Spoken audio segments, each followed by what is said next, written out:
I was obsessed. I would wake up nights sweating and grope in the dark for my notebook. Sometimes I could remember the thought which had electrified me. Other times the tingle would recede and I would be left straddling the edge again, as I heard someone say once, 1 foot on the drop side of yonder. I was in grad school, gambling my future on teaching humanities to teenagers. A scary midlife career move. I was in my 40s. I mean, like, humanities? Hardly anyone even knew what a humanities course was all about, much less why it was required for graduation. And historians were already using the word post-humanist to describe our culture, meaning that a concern and appreciation of human values, like the kind we find in the humanities, was a thing of the past. That's what I was obsessed with, the monster in my dreams. How to justify liberal arts to students for whom a diploma was merely a zip line to riches. And yes, I mean obsession literally. We live in a market-driven society, and mine was an existential compulsion to drive money changers from the temple of education. I wanted students to weep with gratitude for taking my class. I wanted them to jump out of windows in despair when enrollment closed and no more seats were available. Otherwise, my newly chosen life was a colossal mistake. Humanities and the liberal arts was my new identity, and student dismissal of my ground of being as boring and irrelevant was nothing less than a life-threatening invalidation of my raison d'etre, my entire reason for existing. No wonder I woke up nights jotting down reasons why the humanities help us slither up out of the muck and climb down from the trees to become more fully human. And it turns out, ironically, that my concern about the relevancy of the humanities was not misplaced. I didn't know it when I went back to school. I should have paid more attention. But the role of the humanities in higher education had become a national debate. Well, the debate is over. The humanities are dead. Embarrassing all those years I was in denial. 34 years teaching for naught. For what it's worth, I marked the recent presidential election as the Judas kiss that sealed my fate. I'm staying in the shadows, as you can see, and for good reason. The incoming president has made it clear that he's all about revenge and retaliation. Dictators always suppress free speech and critical thinking, and educators are near the top of their hit list.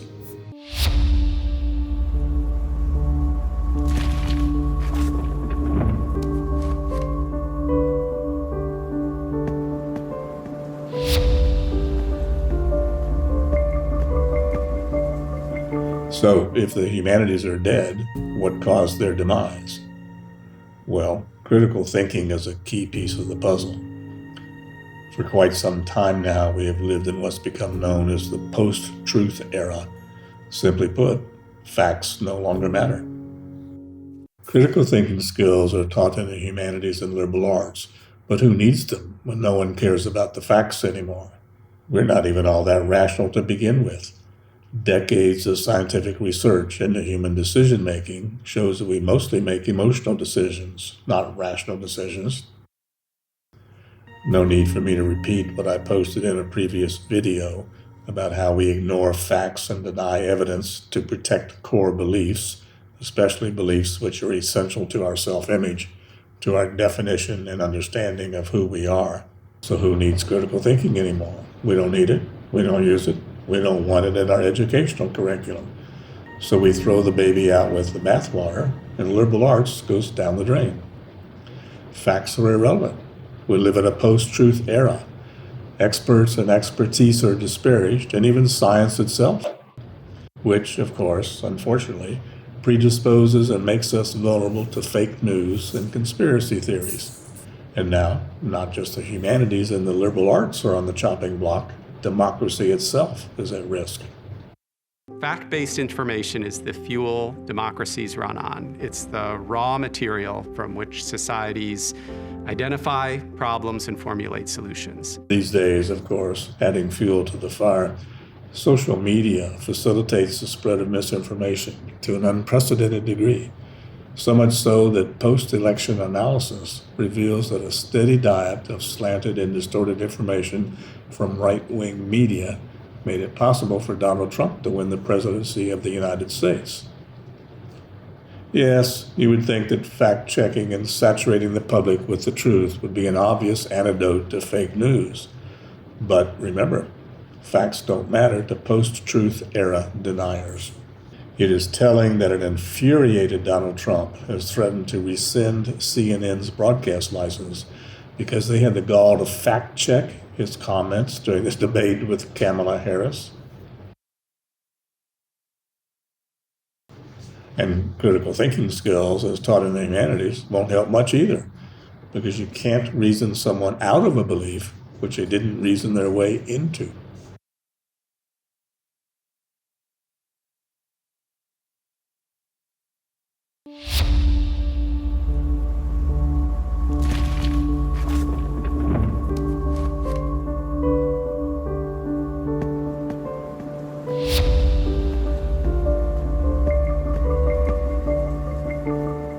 Another reason, a larger reason, for the decline of my chosen profession is that society has changed and the humanities have failed to keep up. Society is market-driven, materialistic, and the perception is that since humanities do not teach specialized job skills, they are irrelevant. Who needs to waste time taking feel-good courses that don't have any practical, job-related benefits? Well, it's certainly true that students these days are mostly from middle-class or blue-collar backgrounds, and their primary interest is training for a specific sector of the labor market. This obviously disadvantages those humanities courses that do not seek to prepare students for life within a specific career. This failure was eloquently brought to my attention by a student comment after my first year of teaching over 30 years ago at a university up in Michigan. Oh, as we go along, do things get more complicated or what? What is suffering? Why do we have to know this stuff? I really don't need to know what suffering is when I get into my profession. Actually, what will the whole class do for me except to culture me, quote unquote? I also think you cannot just memorize things for this class. You have to have a real understandment of most of the things taught. Because of that, this is a pretty difficult class, end quote. I was actually so proud of this anonymous comment that I framed it and hung it up on the wall to remind me that I was doing everything right. It confirmed the nobility of my calling. But the humanities do, in fact, contrary to public perception, teach marketable skills. Here's a clip from one of my previous videos explaining some of those job skills. Students almost universally badmouth the humanities, and that's okay. That's to be expected because it's not obvious why they are important. It's true that you will never be able to brag that you gave a better presentation to some board of directors or to your supervisor because you had read Shakespeare or could appreciate Cubism or understood postmodernism or whatever. The content, the specific subjects you encounter in this course may be life-enhancing and personally enriching and all that wishy-washy stuff, but they're not particularly job-related. We here at the college have no intention of trying to legislate your personal growth or prepare you for a game of Jeopardy or Trivial Pursuit. That's not why these courses are required. There's another reason for studying the humanities, and it's a secret. But if you give me 60 seconds and promise not to rat me out, I'll give you the soundbite version. What's job-related in a course like this is not the subject matter. It's not learning about a specific work of art or set of ideas. It's about what you learn to do with material in this course that's job-related. It's all about you being able to process the material. It's about you demonstrating that you know how to analyze complex ideas into smaller and more manageable units, to compare and contrast competing points of view, to synthesize what at first glance may seem unrelated, but actually has underlying patterns and connections, to think clearly, logically, critically, to evaluate the merits of proposed courses of action, to create solutions to challenging problems, to articulate and persuade others, both verbally and in writing. So if your goal is to be successful, what could be more practical than skills like these?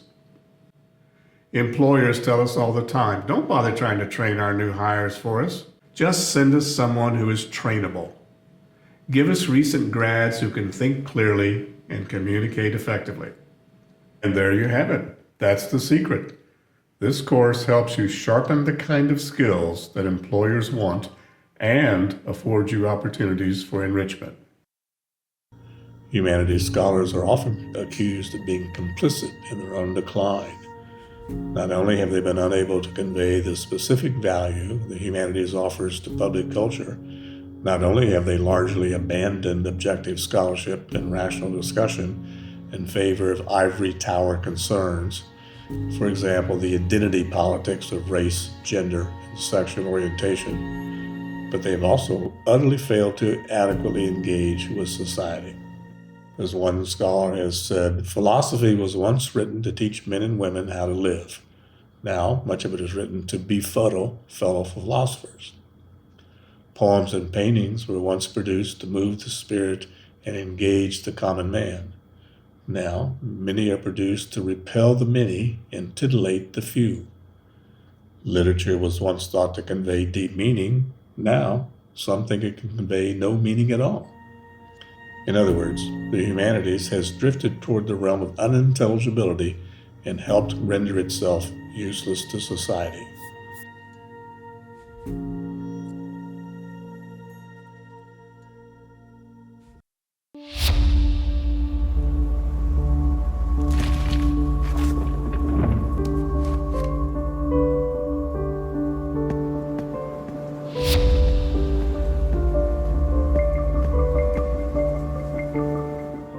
But there's even more to this idea that there are changes in the air which have rendered the humanities useless to society.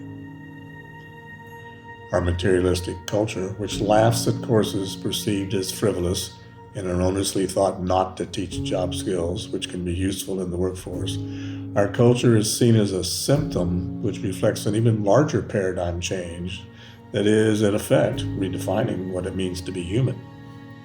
We are in the grip of an impoverished way of looking at the world and at our social life, and even at our personal relationships. It's a way of looking at the world that is dominated by a concern for money. In morality, for example, who today still considers the intrinsic rightness or goodness of an action? Is anyone really concerned about the common good? Economic consideration is now the supreme good. The common good has become subservient to economic self-interest. Human values, another example, values like integrity, respect, and compassion, seem to be a thing of the past. We have been tagged as a post-humanist society, remember, and those old-fashioned human values now play second fiddle to money values. Also of concern in our contemporary crisis is the growing tendency toward individualism and isolationism. We promote the individual over the collective and create new ways, think social media rabbit holes, for example, new ways of further isolating people. Personal relations have been sacrificed for virtual relationships, which help people relate with one another, yes, but without the vulnerability and the empathy that comes with such relationships. Individuals notch thousands of Facebook friends who have no existence outside the pages of Facebook. The internet and other virtual world addictions separate individuals from each other, even when sharing a common public space. People routinely retreat into the virtual world of iPods and smartphones, Kindle and tablet computers, while out on a date or sharing such communal space as public transportation. It's hard not to notice that, whereas the world's population is growing and communication gadgets are getting more sophisticated, the sense of community, rather than improving, is deteriorating as people relate less with each other. Perhaps the most worrying aspect of the crisis within humanity is a resentment and suspicion of the life of the mind, and a tendency to denigrate those of us who engage in it. Religious anti-rationalism is a good example. The belief in the superiority of faith over reason, and the fear that scientific endeavors will lead to the elimination of religion. Also prevalent is a kind of populist anti-elitism, the notion that academics view themselves as superior to the general population, and generally involves a mistrust of claims made by pundits and experts.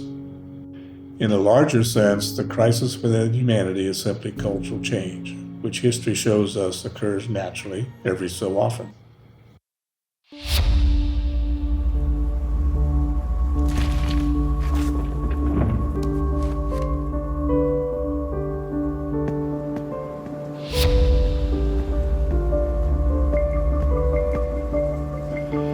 Regardless of how we parse today's cultural mindset, the humanities have been relegated to the educational trash bin. Did we fail to adequately convince the public that a liberal arts education can and does teach useful skills that carry over outside of the classroom? And that the creativity, flexibility, and adaptability of people trained in humanities are in demand when employers need people who can cope with change and uncertainty? Did we fail to make clear that humanities liberates the mind from the bondage of habit and ignorance and superstition, producing people who can function with sensitivity and alertness as citizens of a complex, rapidly evolving world? Or did society gradually evolve, some would say decline, and render the humanities irrelevant? Whatever, maybe that's a chicken and egg question. A disgruntled post-mortem by a dwindling number of aging humanities teachers is easy to scoff at. But what's eloquent and irrefutable is the squirming, the heavy sigh, the wandering attention, the light bulb that never goes off behind the eyes of students who barely even bother to take notes these days. Not all students, of course, and of mine only a tiny fraction. But from a larger cultural perspective, it is clear in retrospect that my 34 years of teaching, my midlife career gamble on a promising and meaningful future, was a mistake, as has been made abundantly clear by the recent presidential election. Why? Because over and beyond any vocational benefits, a study of the humanities leads to an awakened understanding of oneself as a member of the human species, a heightened alertness to the possibilities of being human, including the capacity to empathize, to inhabit the experience of others. And nowhere in Project 2025, MAGA's blueprint for the future of America, will you find any of these concerns, except perhaps lumped derogatorily under the word woke. I'll just end with a short animated video clip that I submit as evidence, as visual proof that America today, under the sway of MAGA extremists, is not only contemptuous of the humanities, but probably also scared of them.